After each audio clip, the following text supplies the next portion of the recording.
তো বন্ধুরা, ভারতের হাতে লেগেছে এমন দুর্লভ প্রযুক্তি যার থেকে এখন আমেরিকার আধিপত্য হয়ে যাবে শেষ, যেটা ছাড়া গুগলও হয়ে যাবে বেকার। ইসরো রচনা করেছে এমন ইতিহাস যে ভারত যুক্ত হয়ে যাবে এলিট দেশের ক্লাবে। বন্ধুরা, ভিডিও শুরু করার আগে ভারতীয় বৈজ্ঞানিকদের জন্য কমেন্টস বক্সে জয় হিন্দ জয় ভারত কমেন্টস করবে।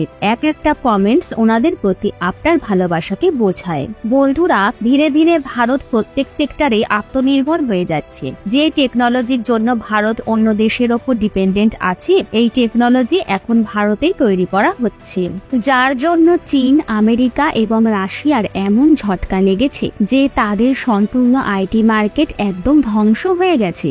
বন্ধুরা, কিছুটা এমনই টেকনোলজি রয়েছে যার প্রয়োজনীয়তা ভারতের সেই সময় ছিল যখন ভারত সম্পূর্ণভাবে বিপদের মুখে ছিল, আর ভারত তখন টেকনোলজি চেয়েছিল রাশিয়া এবং আমেরিকার কাছে, কিন্তু রাশিয়া এবং আমেরিকা তাদের টেকনোলজি দিতে পরিষ্কার মানা করে দিয়েছিল, যার জন্য ভারতের অনেক বড় ক্ষয়ক্ষতি হয়েছিল, এমনকি ভারতের আর্মি সৈনিকদের মৃত্যু পর্যন্ত হয়েছিল। বন্ধুরা, আমরা এখন কথা বলছি কার্গিল যুদ্ধের বিষয়ে।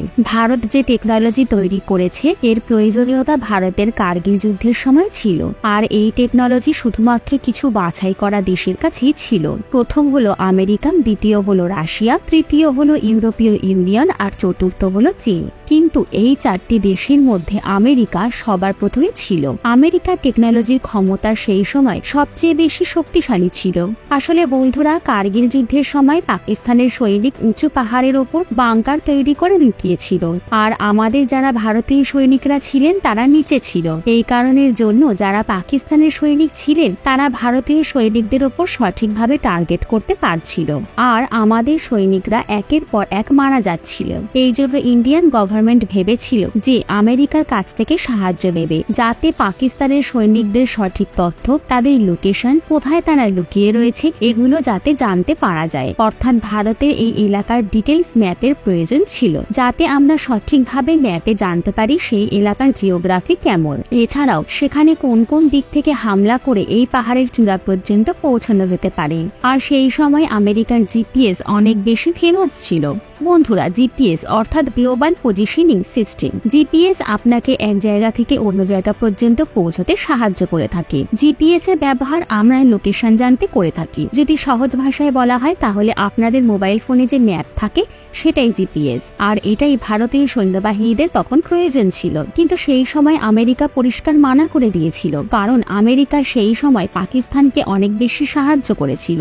কিন্তু সময় পরিবর্তন হয়েছে, এখন এই জিপিএস ভারতীয় সৈন্যবাহিনী তো বাদ দিন, প্রত্যেকটি বাচ্চার হাতেই রয়েছে, কারণ এটা পাবলিক হয়ে গেছে। প্রত্যেকের মোবাইল ফোনের সাহায্যে এর ব্যবহার করা হচ্ছে, আর এখনো ভারত একে নিয়ে অনেকটা পর্যন্ত আমেরিকার ওপরে নির্ভর রয়েছে, কারণ যদিও এটা পাবলিক হয়ে গেছে কিন্তু এটা আমেরিকার জিপিএস সিস্টেম, আর বিশ্বের বেশিরভাগ কান্ট্রিজ এরই ব্যবহার করে থাকে, যার জন্য সমস্ত দেশ এর ওপর নির্ভরশীল রয়েছে। এই অবস্থায় ভারত ভেবেছে যে এখন তো আমেরিকা আমাদের মিত্র দেশ, কিন্তু অতীতে আমেরিকা আমাদের সাথে যেটা করেছে সেটা একদমই ভোলা যাবে না। এছাড়াও সময় সব সময় একই থাকে না। যদি ভগবান না করুক ইন ফিউচার অতীতের মতোই নিজেদের অকাত দেখায়, তাহলে আমাদের সময় থাকতে নিজেদের জিপিএস সিস্টেমকে ডেভেলপ করে নেওয়া উচিত, আর ভারত সেটা করেও দেখিয়েছে।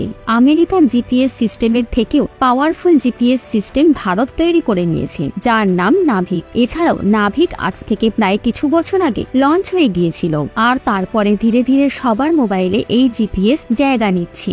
বন্ধুরা, এখন আপনি ভাবছেন এখন তো নির্ভরতা সব শেষ হয়ে গেছে, কিন্তু বন্ধুরা এমনটা নয়। এখনো আমরা সম্পূর্ণভাবে আত্মনির্ভর হতে পারিনি, কারণ আমরা যদিও নাভিক সিস্টেমের ব্যবহার করছি ম্যাপ দেখার জন্য বা কোন জায়গাতে যাওয়ার জন্য, কিন্তু আপনি এই কথা জেনে অনেক আশ্চর্য হবেন যে এখনো আমরা সময়ের জন্য অন্য দেশের ওপর ডিপেন্ডেন্ট রয়েছি। হ্যাঁ বন্ধুরা, আপনি ঠিকই শুনেছেন, আমরা যে সময় দেখি, অর্থাৎ ভারতে কোন সময় হয়েছে সেটা দেখার জন্য আমরা আমেরিকার ওপর এখনো ডিপেন্ডেন্ট রয়েছি। বন্ধুরা, এটা কোনো মজার বিষয় নয়, এমনটাই কিছু হয়েছে। আসলে এর কারণ হলো একদম অ্যাকুরেট এবং সঠিক সময় বলার জন্য যে ডিভাইসের ব্যবহার করা হয়। কিন্তু আপনি এখন ভাবছেন ঘড়ি, কিন্তু বন্ধুরা এটা ঘড়ি নয়, সেটা হলো অ্যাটমিক ক্লক। তো বন্ধুরা, ভিডিওতে আপনি যেটা দেখতে পাচ্ছেন এই ডিভাইস, এটাই অ্যাটমিক ক্লক। আপনি দেখতেই পাচ্ছেন এতে এমন ডিভাইস লাগানো থাকে যেটা অ্যাটমের ভাইব্রেশনকে মেজার করে থাকে, আর তারপরে আমাদের সঠিকভাবে টাইম বলে থাকে যে কোথায় কোন সময় হয়েছে।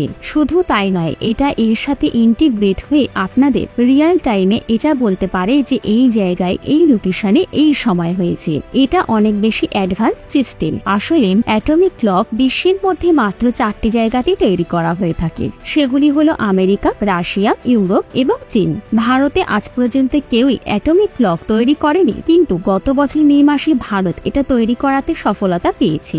ভারত সম্পূর্ণভাবে একে তৈরি করে নিয়েছে, আর তখন থেকেই এটাকে ডিপ্লয় করার প্রস্তুতি নেওয়া হচ্ছিল, আর এখন অবশেষে এটাকে ডিপ্লয় করে দেওয়া হয়েছে। আর এখন ভারত নিজেদের স্বদেশী জিপিএস অর্থাৎ এনএভিআইসি সিস্টেমের সাথে একে ইন্টিগ্রেট করতে চলেছে, যার থেকে ভারতের লোকেশনের সাথে সাথে পুরো দেশেতে এক্সাক্ট টাইমও বলতে পারবে।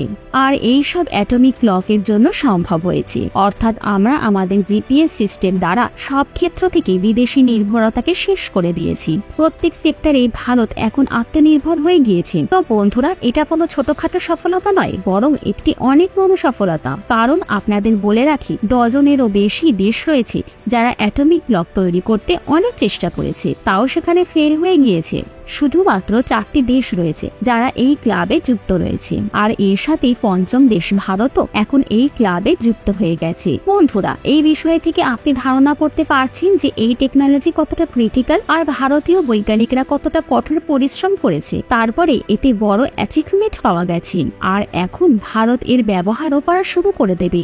আর আমাদের কাছে যত ইলেকট্রনিক ডিভাইস রয়েছে, যেমন smartphone, computer, laptop, smart watch, এতে যে টাইম আমরা দেখবো, এতে আমরা এখন স্বদেশী নির্মিত অ্যাটমিক ক্লকের জন্য সময় দেখতে পাবো। বাকি এই বিষয়ে আপনার কি মতামত রয়েছে তো কমেন্ট বক্সে অবশ্যই জানাবেন। তো বন্ধুরা, জয় হিন্দ, জয় ভারত।